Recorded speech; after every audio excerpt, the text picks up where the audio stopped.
Al-Fadhil Ustaz Zul Mursyid. Tuan-tuan dan puan-puan para jamaah di Masjid Bukit Terbasa, tak lupa tuan-tuan, ibu ayah, para penonton di rumah.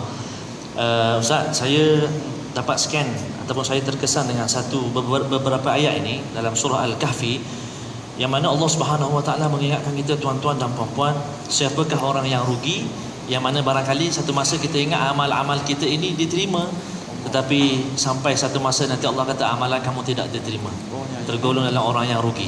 Jadi saya nak kongsikan tuan-tuan dan puan-puan, ayuh kita sama-sama ikuti beberapa ayat yang saya akan bacakan, iaitu dari surah Al-Kahfi juzuk yang ke-16 ayat 103 hingga 106.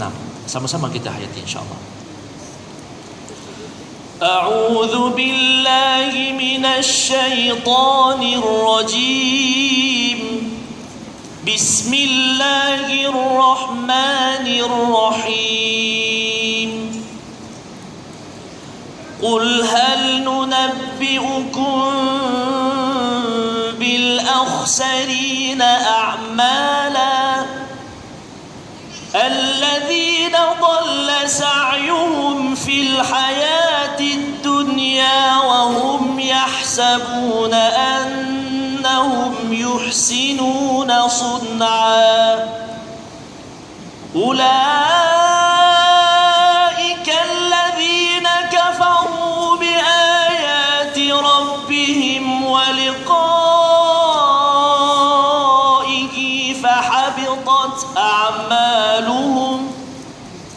فحبطت أعمالهم فلا نقيم لهم يوم القيامة وزنا ذلك جزاؤهم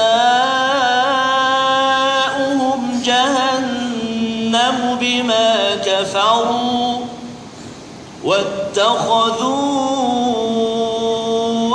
آياتي ورسلي هزوا Sadaqallahul Azim.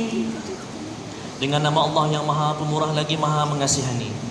Katakanlah wahai Muhammad, mahukah kami khabarkan kepada kamu akan orang-orang yang rugi serugi-ruginya amal-amal perbuatannya, yaitu orang-orang yang telah sia-sia amal usahanya dalam kehidupan dunia ini, sedang mereka menyangka bahawa mereka sentiasa betul dan baik pada apa sahaja yang mereka lakukan.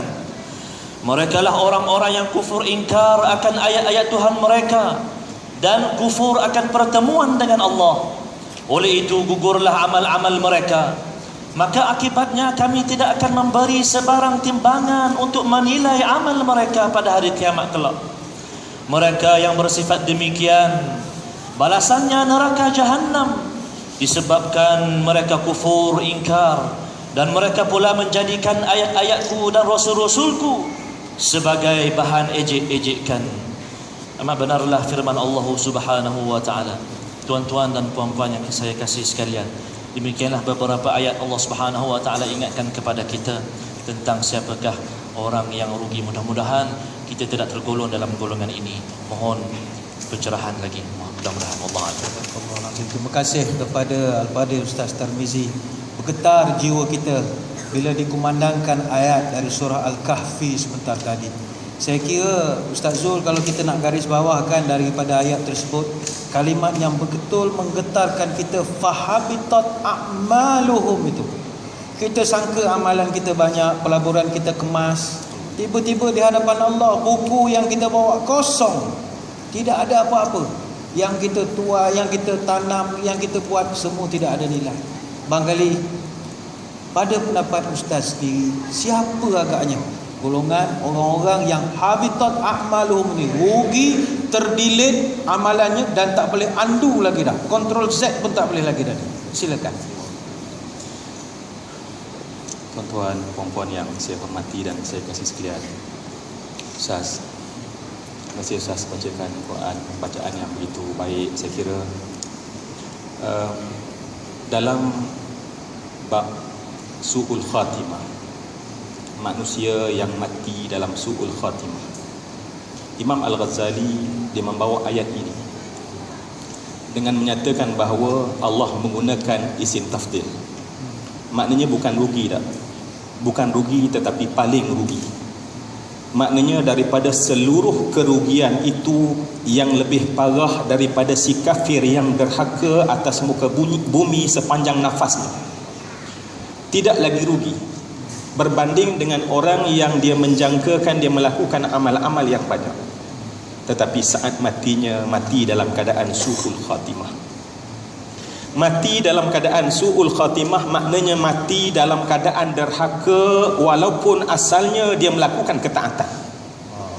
Maka sebab itu Imam Al-Ghazali menyatakan bahawa orang-orang yang paling rugi adalah orang yang dia menjangkakan. Ya, sebab dalam ayat-ayat sebelum daripada itu Allah memang mengatakan bahawa amal soleh ini adalah khairun amala, ya, sebaik-baik yang kita boleh angan-angankan, yang kita boleh jangkakan, yang boleh kita dambakan. Jadi kerana itu Masya Allah, apabila kita menyedari untuk memberitahu satu mesej yang sangat jelas bagi manusia yang telah berada di atas jalan Allah, belum cukup buat kita. Belum cukup kebaikan ini sehinggalah kita bertemu dengan garisan penamat terakhir. Yang tadi Ustaz Bat sebutkan tadi, Masya Allah, kita semua adalah bakal orang yang mendapat bintang tertinggi yang dikatakan akan tersemat, bukan ditulis, biasanya dipahat sebagai almarhum. Maknanya belum lagi habis perjuangan kita. Solat kita belum apa-apa lagi. Kita mengaji macam ni dalam halaqah belum apa-apa lagi. Berpuasa kita, bersemayang kita belum apa-apa lagi. Sehingga bagaimana keadaan kita saat nyawa kita dicabut oleh Allah Subhanahu wa taala. Maka kerana itulah Masya Allah, ya, Nabi menyatakan bahawa innal a'mal bil khawatim. Amal itu Allah kira melihat bagaimana penghujung hidup kita. Jadi sebab tu kalau kita sedar perkara ini, Masya Allah, semua yang saya hormati dan saya kasih sekalian, menjadikan kita seperti seorang atlet ke garisan, sedia dilepaskan dan kita berlari, dan sasaran kita adalah garisan penamat tersebut. Bukan bagaimana kita bergaya sekarang, bagaimana 10 meter kita, bagaimana 50 meter kita, bagaimana 100 meter kita. Tetapi adakah kita menjejak ke garisan penamat dalam keadaan betul, maka itulah orang yang mendapat untung. Tetapi semua yang saya kasih sekalian, mungkin ada masa sedikit bila kita tengok, ya, tentang amal yang kita nak bawa. Kita cuba bayang daripada kita bangun daripada tidur tadi, bibir kita menyebut kalimah alhamdulillah, syukur pada Allah kerana masih hidup. Kita melakukan ketaatan dan kebaikan, kita baca Quran, kita tasbih, belum cukup. Dan amalan-amalan ini cuba bayang, pernah mungkin kalau kita gambarkan berlaku kepada Sayyidina Ali, ya, dia keluar daripada rumahnya pada satu keadaan pilu kisahnya, kerana kemudian dia telah ditikam oleh seorang kafir dengan khanjar, pisau belati yang bengkok dan tajam di kedua mata. Ditikam bertalu-talu, berhamburan darah, terpercik darah di segala tempat. Rebah Sayyidina Ali.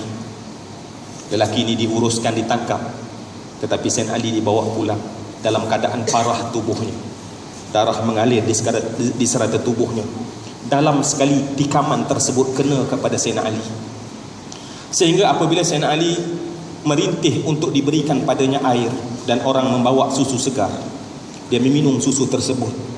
Tetapi dari celah-celah luka tersebut mengalir susu berwarna putih bercampur dengan darah. Yang saya nak kongsikan dalam saat ini, semua yang saya kasih sekalian, sebagai renungan kita bersama.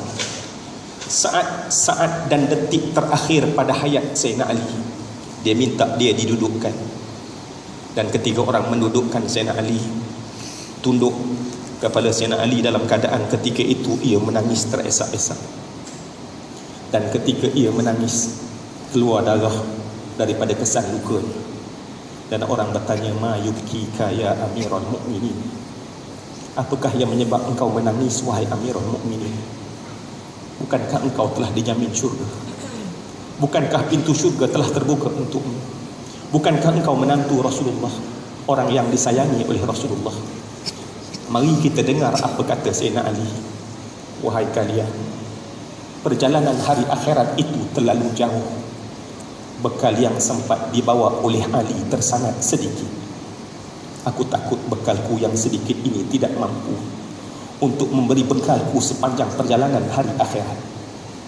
Orang yang berada bersama dengan Sayyidina Ali menangis pada ketika itu dan berkata, sekiranya orang yang telah dijamin oleh Allah akan syurga melalui lidah Nabi menangis, betapa saya, betapa kita semua yang tidak pernah ada satu hadis menyebut kamu adalah ahli syurga.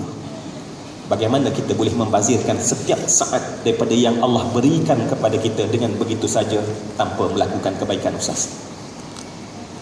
Masya Allah, begitu menyentuh sekali kisah yang telah disampaikan oleh